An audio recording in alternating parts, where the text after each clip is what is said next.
kuthamini urafiki zaidi ya mambo mengine yanayoweza kuwa kikwazo. Kwa mfano, utaifa. Unaweza ukawa Mungu amekuunganisha na mtu wa taifa jingine, mtu wa kabila jingine, mtu wa kiwango cha uchumi tofauti na cha kwako, mtu wa kiwango cha elimu tofauti na cha kwako, mtu wa cheo kikubwa au kidogo zaidi yako, lakini hata ile status katika jamii, yani hadhi katika jamii. Sasa hizi ni vitu ambavyo huwa vinatofautisha watu.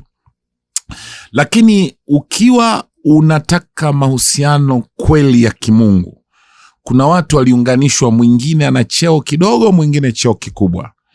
Kwa kawaida kabisa kibinadamu, tuseme ukweli, watu unaweza kukuta tajiri anataka awe na urafiki na tajiri mwenzake. Mtu mwenye elimu anataka awe na urafiki na elimu na mtu mwenye elimu kama ya kwake.